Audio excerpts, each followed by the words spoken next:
Hello, happy February. I'm Fallon Jordan, Community and Curriculum Director of Amenn University, your hotspot for all of the love and learning related to brain health and mental health. And if you're excited about February, because that means Valentine's Day is here, I am just so excited to share a couple tips with you of how to boost brain health and by boosting the quality of your relationships. And we're going to be using Dr. Amenn's mnemonic relating, and the R is for responsibility.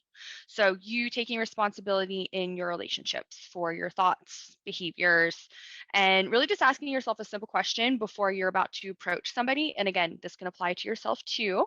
How can I respond in a positive, helpful way? And just kind of trying to think of the best way to show that you care, you understand that you are a person in this relationship and that you have certain values and skills that you want to exude and maybe improve. Side note, one of the best books I've ever read about that is actually really short read. I promise it's not long. It's called The Four Agreements by Don Miguel Ruiz.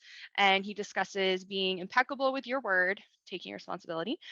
Not taking things personally is a big one when we're talking about self responsibility. Don't make assumptions. Dr. Amen talks a lot about that with the ants. And then always doing your best. Just a side note, really, really good read.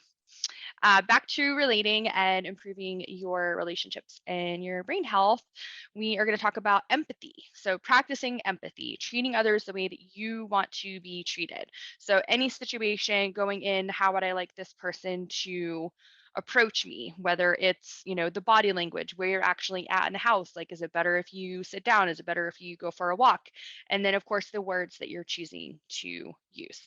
So if you need to, just count to three before you say anything and just make sure that you are doing everything you can to show the person in front of you, whether it's your spouse, child, coworker, or yourself, that you are going to express empathy. And then finally, the L in relating is listening and practicing good communication skills.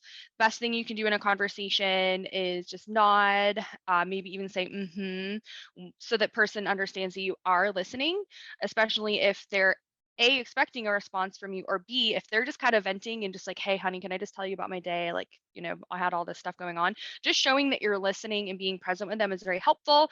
If you have a spouse that is ADD or struggles with listening, touch can help immensely. So, two-hand touch, I need your attention, we need to talk about something, and making them present can be very, very helpful. So, I hope that these tips were helpful, and I look forward to sending you a couple other things over the course of the month.